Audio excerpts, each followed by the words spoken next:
સાવલીનગર મધ્યમાંથી પસાર થતી રંગાઈ કાંચની સિંચાઈ વિભાગ અને નગરપાલિકા દ્વારા કરાયેલી આયોજન વગરની પ્રી મોન્સૂન કામગીરી અંતર્ગત સફાઈ પર ઉઠ્યા સવાલો। ગત રાતના વરસાદે ખુલ્લી પાડી વહીવટીતંત્રના કામની પોલ।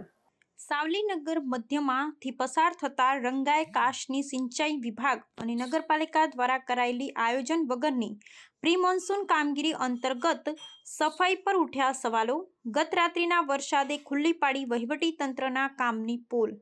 વડોદરા જિલ્લાના સાવલીમાં ઉપરવાસમાં આવેલ મુવાલ ટેન્ક, જાવલા સહિતના સિંચાઈ તળાવોના ઓવરફ્લો પાણી અને ખેતરોના વરસાદી પાણીના નિકાલ માટેનો વર્ષો જૂનો રંગાઈ કાચ આવેલ છે, જે સાવલીનગર મધ્યમાંથી પસાર થાય છે અને પ્રતિવર્ષ ચોમાસા પહેલા સિંચાઈ વિભાગ અને નગરપાલિકા વિસ્તારમાં નગરપાલિકા દ્વારા જેની સફાઈ કરાતી હોય છે।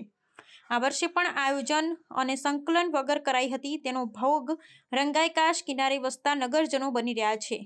જિલ્લામાં સૌથી ઓછો એટલે ચોમાસાની સિઝનનો કુલ 309 mm વરસાદ નોંધાયો છે। ગત રાત્રિએ ફક્ત 54 mm વરસાદ વરસતા જૂના બસ સ્ટેન્ડ, શાક માર્કેટ પાસે, મેઘદૂત ટોકીજ પાસે અને ભાથીજી મંદિર સહિત ભાદરવા ચોકડી સહિતના વિસ્તારમાં પાણી ભરાયા છે અને રંગાઈ કાચમાં વિપુલ માત્રામાં કચરાના કારણે અનેક નાળા બ્લોક થઈ હાલમાં પણ પાણી અવરોધાય છે, જે પ્રી મોન્સૂન કામગીરીના કરાયેલા કામની પોલ ખુલ્લી કરે છે।